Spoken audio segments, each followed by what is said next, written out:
सभी विद्यार्थियों का तहे दिल से हृदय तल से मैं स्वागत करता हूं परीक्षा कुल ऑनलाइन क्लासेज में। मैं आज आप सभी को विद्यार्थियों को ये 2025 के मोस्ट वायरल पेपर जो आपको 7 सेटों का पूर्ण रूप से हल बताऊंगा और 24 फरवरी की हूबहू यही सेम डिट्टो पेपर में यही मिलेंगे। आपके 7 सेटों में से कोई एक पेपर डिट्टो फंसेगा। आपको जरूर देख के जाना है और इस वीडियो को आपको ज्यादा से ज्यादा शेयर और लाइक सबको शेयर कर दीजिए अपने दोस्तों यारों को। यानी सबसे पहले मैं आपको बताऊंगा 2025 का 801 एई मॉडल पेपर ये बताऊंगा मैं आपको, जिसमें से आपको यहाँ पे क्या अनुक्रमांक अपना रोल नंबर डाल देना है, अपना नाम लिख देना है और 2025 का मोस्ट वायरल पेपर है ये हिंदी, जो 24 फरवरी में आपको पेपर देना है। सुबह 8:30 बजे यही पेपर मिलेगा। मैं बात करूंगा, मैं इसमें से डायरेक्ट हल करवाऊंगा सीधे से और इसमें से थोड़ा जल्दी बताएंगे आपको। तो लिखेंगे नंबर सबसे खंड आ बहुविकल्पी प्रश्न में से 20 विकल्पी बताएंगे। यहाँ पे प्रश्न नंबर एक में से यहाँ पे कह रहा है हिंदी का प्रथम उपन्यास कौन है, हिंदी का प्रथम उपन्यास कौन सा है। तो पहले अगर मैं बता दूं, इसमें से देखो, इसमें से परीक्षा गुरु श्री लाला निवास दास की है। किसकी? लाला निवास दास, लाला श्री निवास दास, लाला श्री निवास दास परीक्षा गुरु इसमें से आपका सही हो जाएगा। प्रथम उपन्यास, या अगर कहे प्रथम कहानी, क्या कहे? प्रथम कहानी कहे, प्रथम नाटक, प्रथम कहानी के लेखक हैं कौन? प्रथम कहानी सबसे पहले कौन सी होगी? तो इसमें से हो जाएगी इंदुमती। कौन सी होगी? इंदुमती, जिसके लेखक कौन है? लेखक हैं किशोरी लाल गोस्वामी हैं। और जिसमें से क्या नाटक कौन सा होगा? प्रथम नाटक होगा नहुस। प्रथम नाटक कौन सा होगा? नहुस। और नहुस के लेखक कौन होंगे? गोपाल चंद्र गिरधर दास। गोपाल चंद्र, मैं लिख नहीं रहा हूं, आप बिल्कुल ध्यान से सुनते जाइए, इसलिए मैं आपको बता रहा हूं। ठीक, अब अगले वाले प्रश्न की बात करेंगे। अगला वाला प्रश्न हमारा क्या, इसमें से कौन सा सही हो जाएगा? इसमें से आपका परीक्षा गुरु ये सही हो जाएगा। ठीक, गोदान किसका है? गोदान प्रेमचंद का है। ठीक, अब इसमें प्रश्न नंबर दूसरे की बात करें। एकांकी सम्राट कहा जाता है, एकांकी सम्राट मोहन राकेश वर्मा को कहा जाता है, यानी रामकुमार वर्मा को कहा जाता है। किसको? डॉक्टर रामकुमार वर्मा। एकांकी का सम्राट किसे कहा जाता है? डॉक्टर रामकुमार वर्मा को। एकांकी से एक क्वेश्चन और बनेगा, कहेगा एकांकी में कितने अंक होते हैं? एक मोस्ट वायरल क्वेश्चन इसी तरह का बनेगा, कहेगा एकांकी में कितने अंक होते हैं? तो एकांकी में एक अंक होता है। क्या होता है? एकांकी में एक अंक। तो इसमें से आपका ये वाला सही हो जाएगा, डॉक्टर रामकुमार वर्मा। तीसरे प्रश्न की अगर बात करेंगे, तीसरा प्रश्न कहता है मेरा किशोरी लाल गोस्वामी कहानी है, किशोरी लाल गोस्वामी की कहानी है। किशोरी लाल गोस्वामी ये, इसमें से देखो ममता गलत है, इंदुमती ये सही है आपका, इंदुमती। कफन किसकी रचना है? कफन प्रेमचंद की रचना है। किसकी है? प्रेमचंद की। ठीक है, ममता जयशंकर प्रसाद का है। ये इंदुमती किशोरीलाल गोस्वामी की, ये आपकी प्रथम कहानी है। ठीक, अगले चौथे नंबर प्रश्न की बात करेंगे। चौथे नंबर प्रश्न की बात करेंगे। चौथे नंबर कह रहा है इसमें से एक अंक के नाटक को क्या कहते हैं? एक अंक के नाटक को क्या कहते हैं? एक अंक के नाटक को क्या कहते हैं? तो इसमें से आपका देखो, अभी मैंने बताया था कि एक अंक किसमें होता है? एकांकी में। तो एक अंक का क्या हो जाएगा? नाटक, एकांकी। एकांकी को नाटक भी कहा जाता है। ठीक, इसमें से एक क्वेश्चन, अगला क्वेश्चन देखो। अब यहाँ बात करें तो एक प्रेमचंद, अगर मैं यहाँ पे हंस पत्रिका के संपादक, अगले प्रश्न की बात करेंगे, 5वां नंबर। हंस पत्रिका के संपादक जिसमें से कौन होंगे? प्रेमचंद सही हो जाएगा, प्रेमचंद आपका सही है। और एक हंस पत्रिका, एक और प्रेमचंद, एक और है पत्रिका, इसमें क्या है? मर्यादा इसकी एक पत्रिका और है। कौन? मर्यादा, जिसमें से क्या लेखक कौन है? प्रेमचंद। ठीक, तो इसमें से पहले तो हंस पत्रिका हो गई प्रेमचंद की, मर्यादा भी हो गई प्रेमचंद की। छठवें नंबर प्रश्न की अगर बात करें तो छठवां नंबर मेरा प्रश्न कहता है रीतिकाल किस कवि ने वीर रस की रचना की है? रीतिकाल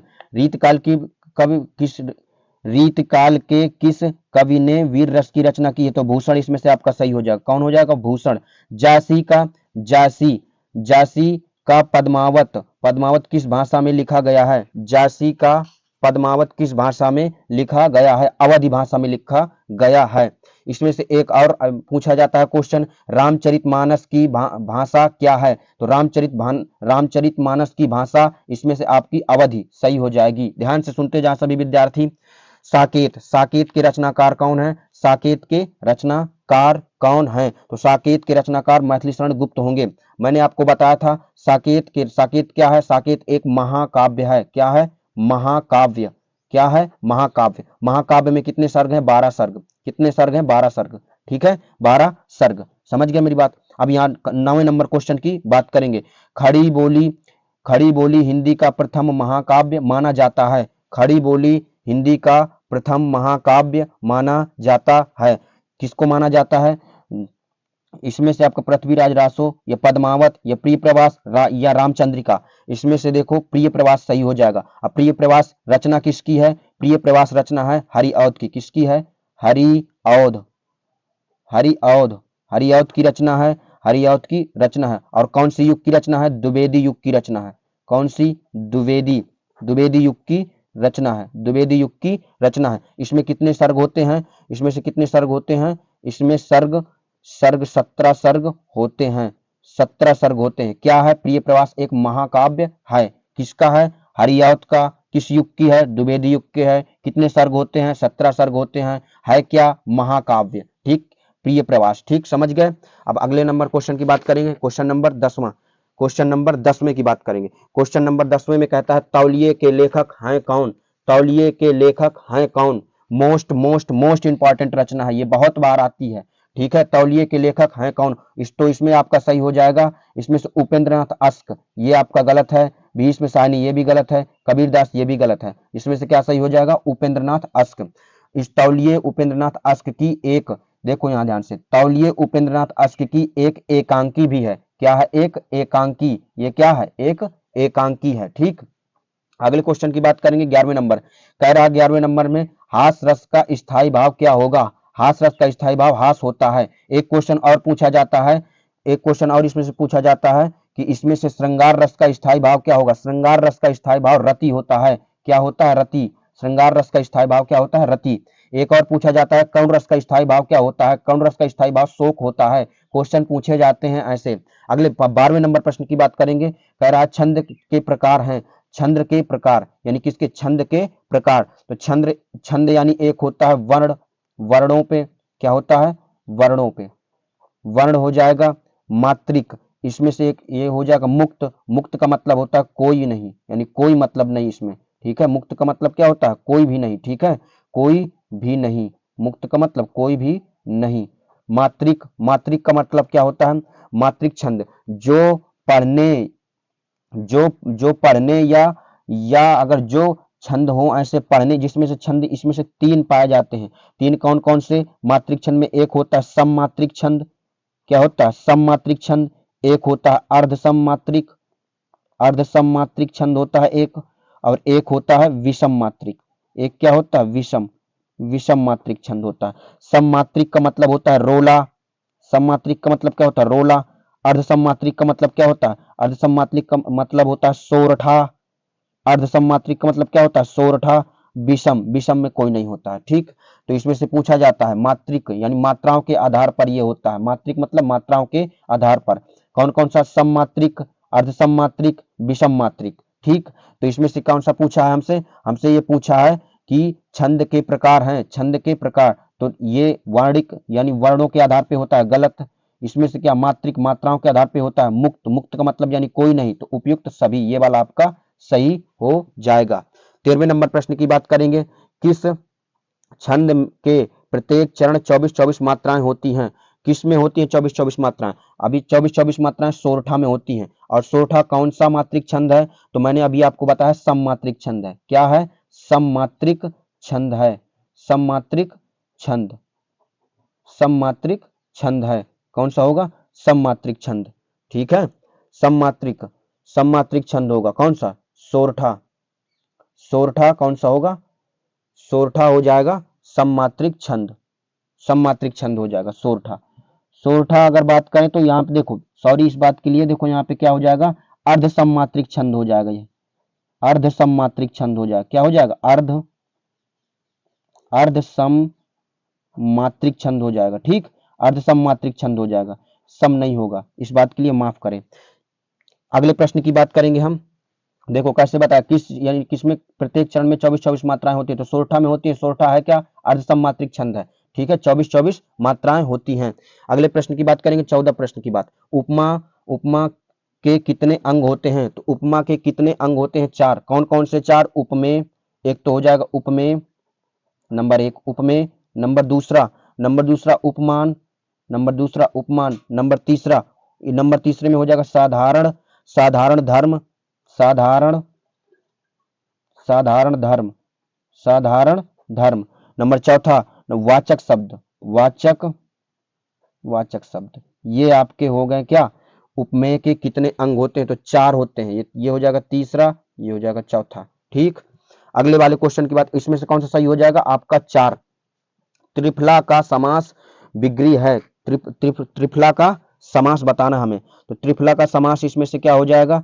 3 फलों का समूह, 3 फलों का समूह, 2 फलों का समूह, अमृत फल का समूह, इनमें से कोई नहीं। 3 फलों का समूह, त्रिफला मतलब 3 फलों का समूह। इसमें से आपका द्विगु समास हो जाएगा। कौन सा? देखो इसमें द्विगु समास होगा। क्या होगा? द्विगु समास, द्विगु समास, द्विगु समास हो जाएगा। तो इसमें से आपका कौन सही हो जाएगा? 3 फलों का समूह मतलब इसमें त्रिफला। यानी अब अगले वाले क्वेश्चन की बात करें, कपड़ा का तत्सम होगा। कपड़ा का तत्सम, तो कपड़ा का तत्सम हो जाएगा कपट, ये आपका सही हो जाएगा। नंबर 17वें प्रश्न की बात करेंगे। सभी विद्यार्थियों ध्यान से सुनते जाएं, सभी विद्यार्थी, यही पेपर में आएगा आपका, कल के पेपर में इसी तरह क्वेश्चन आएंगे, ध्यान से सुनते जाइए। अगले 17वें नंबर प्रश्न में क्या कहता है? कहता है वृक्ष का पर्यायवाची नहीं है क्वेश्चन। क्वेश्चन नहीं वाले जरूर आएंगे, यह विद्यार्थी नहीं, पूरा क्वेश्चन आप ध्यान पूर्वक पढ़ें, फिर आप उस पर आप चिन्हित करें, आप फिर उस गोले को आप गोला यानी ब्लैक करें। कह रहा है वृक्ष का पर्यायवाची नहीं, कह रहा है क्या कह रहा है? नहीं, वृक्ष का पर्यायवाची नहीं है।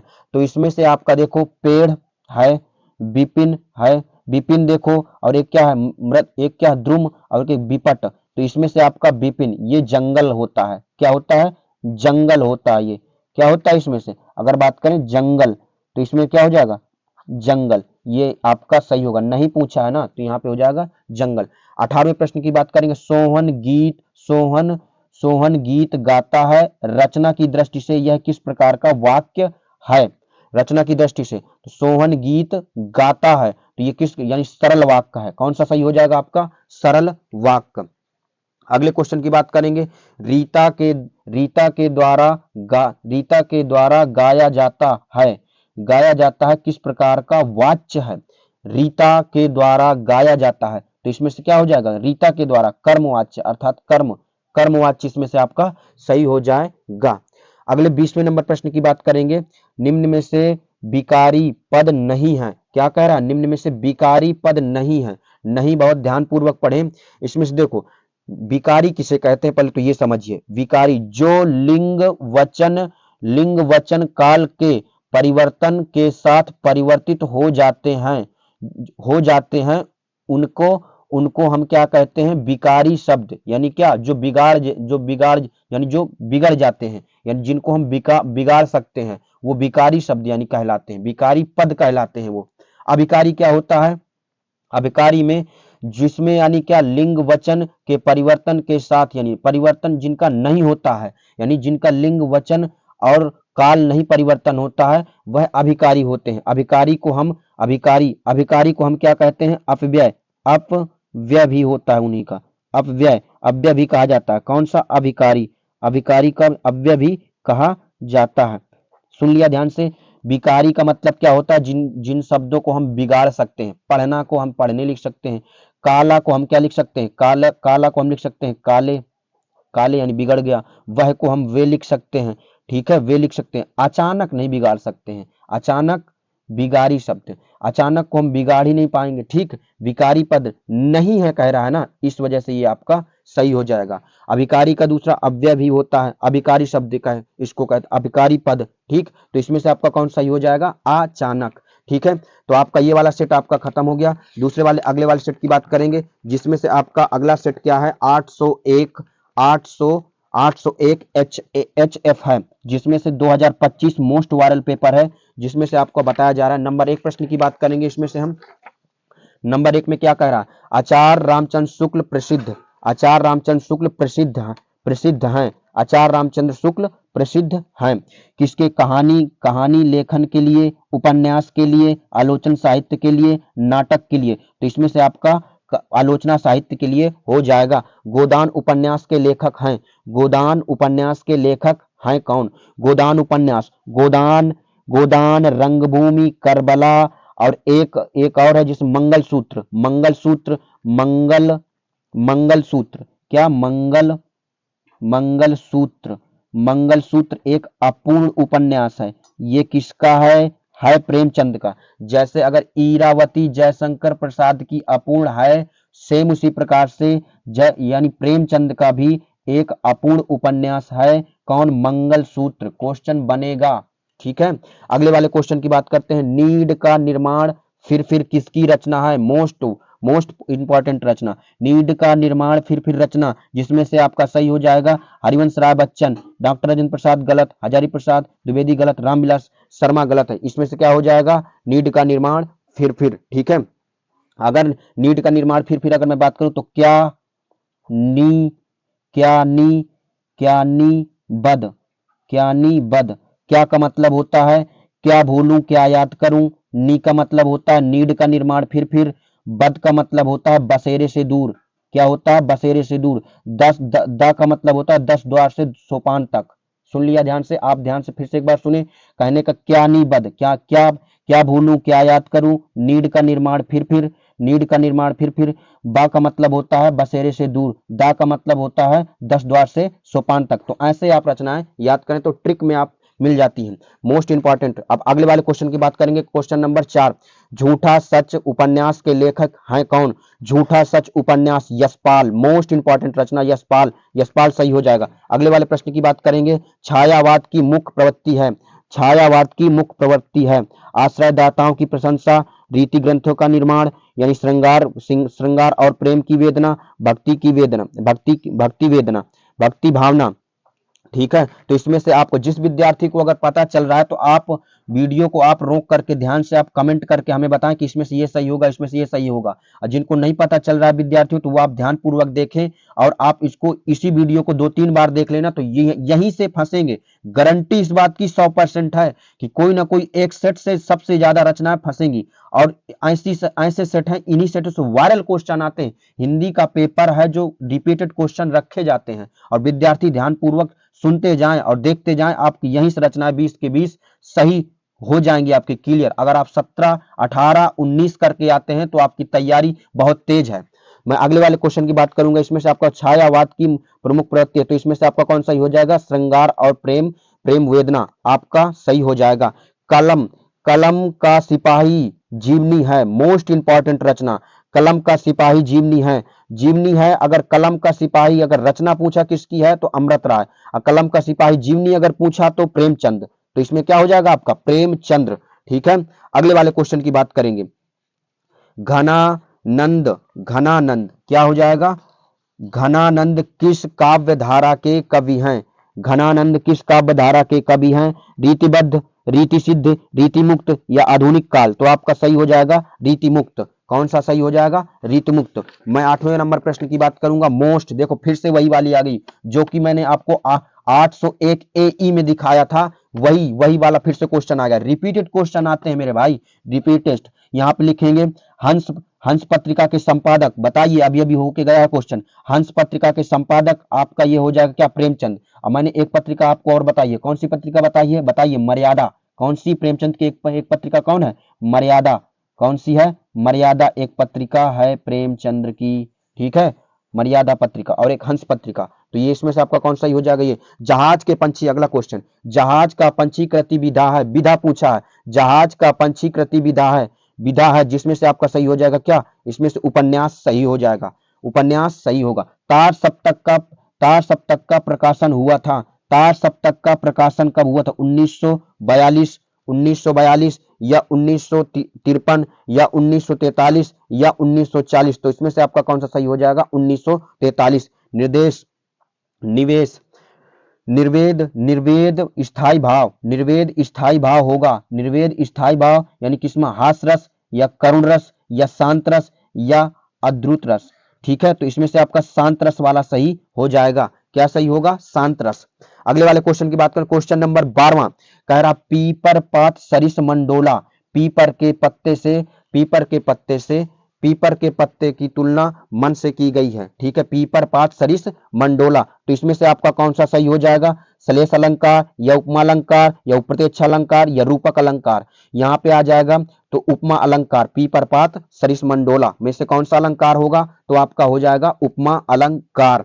अगले वाले क्वेश्चन की बात करें, 11वां नंबर को, रोला छंद में कुल चरण होते हैं, अभी अभी मैंने आपको बताया था, रोला छंद में चरण होते हैं चार, चार चरण होते हैं, चार चरण होते हैं। ठीक, अगले वाले क्वेश्चन की बात करेंगे, आगमन, आगमन में किस उपसर्ग का प्रयोग हुआ है, आगमन, आगमन में से किस किस उपसर्ग का प्रयोग हुआ है, तो वी या अस्क या मान या आ से आगमन आ। ठीक है, तो आपका कौन सा सही हो जाएगा, उपसर्ग आ, डी वाला आपका विकल्प सही हो जाएगा। मैं अगले प्रश्न की बात करूंगा, प्रश्न नंबर 15, जिसमें से आपका क्वेश्चन कह रहा है भलाई में प्रत्यय बताइए क्या होगा, बताइए भलाई में प्रत्यय क्या होगा, भला, ई या आई या इनमें से कोई नहीं, तो आपका आई सही हो जाएगा। नीलांबर में कौन सा समास है, most most most important question, नीलांबर में कौन सा समास है, या द्वंद या द्वंद या द्विगु या कर्मधारय या बहुविग्री समास। मैंने कहा था कर्मधारय समास, कर्मधारय समास, मैंने सब चीजें आपको पढ़ा रखा मेरे भाई, आप देखिए जाके चैनल में हमारे परीक्षा कुल ऑनलाइन क्लासेज में, और आप चैनल को सब्सक्राइब करें, अपने दोस्तों को आप शेयर कर दीजिए, वो भी ये वीडियो को देख के जाएं, बताइए उनको, ताकि यहीं से क्वेश्चन फंसेंगे, और देख लेना यहीं से पूरे के पूरे 20 के 20 आप मार के आएंगे। वीडियो को 2-3 बार देखिए, आपको याद हो जाएंगे क्वेश्चन। अगले वाले क्वेश्चन की बात करेंगे, 17वें नंबर क्वेश्चन में आम का तत्सम है, आम का तत्सम क्या होगा, आम का तत्सम अम्ब या अम्र या अम्ब या अम्ब। ठीक है, तो इसमें से आपका क्या सही हो जाएगा, अम्र, अम्र आपका सही हो जाएगा। 18वें नंबर क्वेश्चन की बात करेंगे, 18वां नंबर क्वेश्चन मेरा कहता है कर्तृवाच्य में प्रधानता होती है, कर्तृवाच्य में प्रधानता होती है, कर्तृवाच्य की प्रधानता किसमें होती है, कर्ता की, कर्ता की, कर्मवाच्य में प्रधानता किसकी होती है, कर्म की, भाववाच्य की प्रधानता किसमें होती है, भाव की। तो इसमें से आपका सही हो जाएगा, इसमें से क्या आपका सही हो जाएगा, कर्तृवाच्य की प्रधानता होती है, कर्तृवाच्य की प्रधानता होती है किसमें, कर्ता की, कर्ता की होती है, कर्ता सही हो जाएगा आपका। तभ्या शब्द में वचन और विभक्ति है, वचन और विभक्ति है, तभ्या शब्द, तभ्या षष्ठ विभक्ति ये नहीं होगा, सप्तमी विभक्ति ये नहीं होगा, षष्टमी विभक्ति द्विवचन, द्विवचन ये भी नहीं होगा, चतुर्थी विभक्ति बहुवचन, ये आपका तभ्या, तभ्या, भ्या। ठीक है, इसमें से आ जाएगा। निम्नलिखित में से निम्नलिखित में सर्वनाम है, क्या है, सर्वनाम है, निम्नलिखित में सर्वनाम, काला, घोड़ा, वह, लड़का, तो इसमें से आपका मैंने आपको बताया सर्वनाम आपका इसमें वह सही हो जाएगा। आपके 20 क्वेश्चन दूसरे सेट का हो गया, आपका कौन सा सेट, यानी सेट नंबर आपका है 801 HF Hindi 2025 most viral paper. मैं अगले वाले सेट की बात करूंगा, paper 801 HD most viral paper 2025 का मोस्ट वायरल पेपर है, जो 24 फरवरी को आपको 8:30 यानी 8:30 में यही पेपर मिलेगा, यही पेपर मिलेगा। तो मैं प्रश्न नंबर 1 की बात कर रहा हूं, जिसमें से अगला क्वेश्चन यानी प्रश्न नंबर 1, ठीक है, प्रश्न नंबर 1 मोस्ट इंपॉर्टेंट क्वेश्चन, ऐसे क्वेश्चन घुमा के हिंदी में पूछे जाते हैं, ध्यान दें सभी विद्यार्थी। हिंदी साहित्य के श्रेष्ठ निबंध आलोचक एवं साहित्यकार के रूप में जाने जाते हैं कौन, रामचंद्र शुक्ल, रामचंद्र शुक्ल। महादेवी वर्मा द्वारा रचित रेखा चित्र है, रेखा चित्र कौन, जिंदगी मुस्कुराई, अतीत के चलचित्र, गांव में सांझ या बाजे पायलिया के घुंघरू, बाजे पायलिया के घुंघरू। इसमें से आपका कौन सा सही हो जाएगा, अतीत के चलचित्र। देखो बाजे पायलिया के घुंघरू कन्हैयालाल मिश्र प्रभाकर जी की है, अतीत के चलचित्र महादेवी वर्मा का है क्या, रेखा चित्र। क्वेश्चन आप एक क्वेश्चन से कई क्वेश्चन बन जाते हैं अगर आप पढ़ते हैं तो, ध्यान से सभी विद्यार्थी कह रहे हैं। इसमें से क्या कह रहे हैं, कोणार्क, कोणार्क के रचनाकार कौन है, कोणार्क के रचनाकार इसमें से आपका कौन माना जाएगा, कोणार्क। कोणार्क में कह रहा है जगदीश माथुर या रामकुमार वर्मा, जयशंकर प्रसाद, या विष्णु प्रभाकर? तो इसमें से आपका कौन सही हो जाएगा? जगदीश माथुर। राम कुमार वर्मा एक एकांकीकार हैं। जयशंकर प्रसाद एक नाटककार एवं उपन्यासकार भी कहलाते हैं। विष्णु प्रभाकर अमारा मसीहा की रचना, अमारा मसीहा विष्णु प्रभाकर की मोस्ट वायरल रचना है। आप ध्यान से सुनते जाइए। चलो चलो, ये चलो चांद पर चलें रचनाकार है, यानी किसकी रचना है ये? चलो चांद पर चलें, चलो चांद पर चलें किसकी रचना है? तो इसमें से धर्मवीर भारती या जयप्रकाश भारती या अज्ञेय या मोहन राकेश? तो इसमें से आपका कौन सा सही हो जाएगा? जयप्रकाश भारती। ठीक। तूफानों के बीच की रचना, तूफानों के बीच रचना की विधा क्या है? तूफानों के बीच की रचना की विधा, कहानी या उपन्यास या एकांकी या रिपोर्टाज? आपका रिपोर्टाज सही हो जाएगा। केशव, अगले क्वेश्चन नंबर 6वें की बात करेंगे। केशव दास किस काल के कवि हैं? केशव दास किस काल के कवि हैं? केशव दास रीति काल के कवि हैं। ये आदिकाल गलत है, भक्ति काल गलत है, आधुनिक काल गलत। तो आपका कौन सा सही हो जाएगा? रीति काल सही माना जाएगा। 7वें नंबर क्वेश्चन की बात करेंगे। क्वेश्चन नंबर 7वां कह रहा है भारत भारती के रचनाकार हैं कौन? भारत भारती के रचनाकार मैथिली शरण गुप्त या मैथिली शरण गुप्त या भारतेंदु हरिश्चंद्र या माखनलाल चतुर्वेदी या सूरदास? तो इसमें से आपका कौन सा सही हो जाएगा? मैथिली शरण गुप्त। जो विद्यार्थियों को रचनाएं पता होती है तो आप कमेंट करते जाएं और देखते जाएं। अगला प्रश्न, प्रश्न नंबर 8वें की बात करेंगे अब हम। यहाँ प्रश्न करते भारतेंदु युग की समय सीमा क्या होगी? भारतेंदु युग नंबर ए में करा 1900 से 1928 तक या 1968 से 1900 तक या सी नंबर 1919 से 1936 तक या 1800 से 1826 तक? तो इनमें से आपका ऑप्शन सही हो जाएगा बी नंबर। कौन सा? 1868 से 1900 तक भारतेंदु युग की समय सीमा मानी जाती है। प्रश्न नंबर 9 की बात करेंगे। सुमित्रानंदन पंत की रचना नहीं है कह रहा। क्वेश्चन आपका नहीं वाला अवश्य आएगा, आप पूर्ण रूप से क्वेश्चन को ध्यान से पढ़ें। कह रहा सुमित्रानंदन पंत की रचना है, विद्यार्थी पढ़ लेते हैं, नहीं पढ़ते हैं। ठीक, तो आपको ध्यान पूर्वक पढ़ना है। अगर सुमित्रानंदन पंत की रचना नहीं है कह रहा तो ये भी सुमित्रानंदन पंत की है, ये भी है, और ये आपकी नहीं है। कामायनी आप सुमित्रानंदन पंत की नहीं है। युगांत ये भी है, ये भी, ये सभी रचनाएं हैं, तो ये कामायनी नहीं है। कह रहा अगले वाले प्रश्न की बात करेंगे। रीति मुक्त काव्य धारा के कवि हैं कौन? रीति मुक्त काव्य धारा के बिहारी लाल, पद्माकर, केशवदास या घनानंद? आपका कौन सा सही हो जाएगा? घनानंद सही होगा। हाँ रघुनंदन, अगले प्रश्न की बात करेंगे। हाँ रघुनंदन प्रेम प्रेम परिते, हाँ रघुनंदन प्रेम परिते तुम बिन जीते बहुत दिन बीते, उपर्युक्त में से कौन सा रस होगा? तो इसमें से आपका देखो, कह रहा तुम बिन रघुनंदन, इसमें से क्या यानी बात करें तो इसमें से आपका करुण रस उत्पन्न हो रहा है। क्या हो रहा है? करुण रस। रघुनंदन मतलब श्री राम के बिना, सीता माता की इसमें से बताया गया है। ठीक, करुण रस इसमें होगा। तो आपका सही। अब 12वें नंबर प्रश्न की बात करेंगे। ज्यों अखियन सब देखी आंख न देखी जाहि, उपर्युक्त में से कौन सा अलंकार होगा? उपर्युक्त में से कौन सा अलंकार? ज्यों मनुमानो, ये सब हमने बताया था। क्या मनुमानो, ज्यों मानो, जानो, ये सब क्या होता है? उपप्रतेच्छा अलंकार। ठीक है, कौन सा सही हो जाएगा? उपप्रतेच्छा अलंकार। प्रश्न नंबर 13वें की बात करेंगे। कह रहा है सोरठा छंद के पहले एवं तीसरे चरण मात्राएं में कितनी मात्राएं होती हैं? तो इसमें से आपका सोरठा छंद में पहले और तीसरे चरण में 11 मात्राएं होती हैं। प्रश्न नंबर 14 की बात करेंगे। प्रश्न नंबर 14 क्या कहता है? सुगम शब्द में प्रयुक्त उपसर्ग होगा सुगम, सु, सा या सुग या गम? तो इसमें से आपका कौन सा सही हो जाएगा? सुगम। नवरत्न में समास है, कौन सा समास होगा? नवरत्न में कर्मधारय समास या द्विगु समास या तत्पुरुष समास या अपव्ययी भाव समास? तो इसमें से आपका कौन सा हो जाएगा? द्विगु समास सही होगा। प्रश्नोत्तर संख्या 16 की बात करेंगे। कह रहा पृथ्वी का पर्यायवाची नहीं है, क्वेश्चन कह रहा है पृथ्वी की पर्यायवाची नहीं है। तो भू, धारा, वसुधा, ये पृथ्वी की हैं तीनों, ये वाली नहीं है। ठीक, तो इसमें से क्या हो जाएगा? अगले वाले 17 नंबर प्रश्न की बात करेंगे। त्वाम शब्द में विभक्ति वचन बताइए क्या होगा?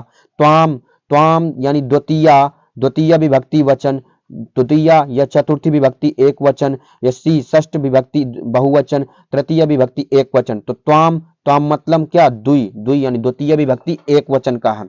18वें नंबर प्रश्न की बात करेंगे।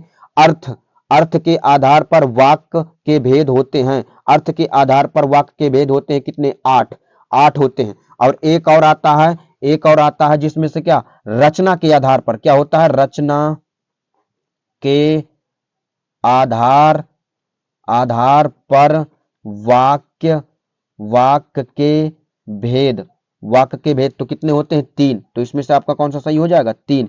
कब कहेगा, जब रचना के आधार पर कहेगा तब। अर्थ के आधार पर कह रहा है तो आपके 8 भेद होंगे। ठीक है, अगले वाले क्वेश्चन की बात करेंगे। कर्तृवाच्य में प्रधानता होती है, मैंने आपको बताया कर्तृवाच्य में प्रधानता होती है कर्ता की, कर्मवाच्य में प्रधानता होती है कर्म की, अगर अगर उसमें से कहे भाववाच्य में प्रधानता होती है क्रिया की। ठीक है, क्रिया या भाव, ठीक है, क्रिया और भाव, भाववाच्य में प्रधानता होती है। ठीक, कर्मवाच्य यानी कर्म की प्रधानता, कर्तृवाच्य यानी कर्ता की प्रधानता। तो इसमें से कौन सा सही हो जाएगा, कर्ता की प्रधानता। लास्ट क्वेश्चन 20वें नंबर क्वेश्चन की बात करेंगे। जिनके अलग अलग रूप वाक्यों में मिलते हैं वे पद कहलाते हैं। अलग अलग, मैंने कहा था अलग अलग, जिसमें क्या हो, जिनको बिगाड़ सके, अलग अलग जिनको यानी हो सके, तो वो क्या कहलाते हैं, विकारी पद कहलाते हैं, विकारी पद कहलाते हैं। तो इसमें से आपका कौन सा सही हो जाएगा। अब ये क्वेश्चन के आप सब, ये सेट आपके समाप्त हो गए। अगले हम क्या करेंगे, अगले वीडियो में आपके हम 4 सेटों का हल दूसरे वीडियो में आपको हम लाएंगे, जो कि हम इसी वीडियो के डिस्क्रिप्शन में लिंक डाल दिया जाएगा। आप जाइए, सभी विद्यार्थी ये वाला वीडियो देखिए और इसके बाद वो वाला तुरंत वीडियो देखिए। अभी हम तुरंत डाल देंगे डिस्क्रिप्शन में लिंक। और सभी विद्यार्थियों कहते हैं अपने दोस्तों में सबको शेयर कर दीजिए और हमारे चैनल को लाइक एंड सब्सक्राइब कर दीजिए। अभी हमने 3 सेट हल करवाए हैं। कौन कौन से सेट हल करवाए हैं, AE वाला करवाया है पहले, फिर बाद में आपको मैंने HF वाला करवाया है, फिर बाद में आपको मैंने ये HD वाला मैंने करवाया तीसरा। 4 सेटों का हल आपको अगले वीडियो में मिलेगा। और हमारे चैनल को लाइक एंड सब्सक्राइब करें। हूबहू यही 24 फरवरी को 8:30 बजे इन्हीं में से आपका पूरा सेट फंसेगा, पूरा डिट्टो। जय हिंद, वंदे मातरम।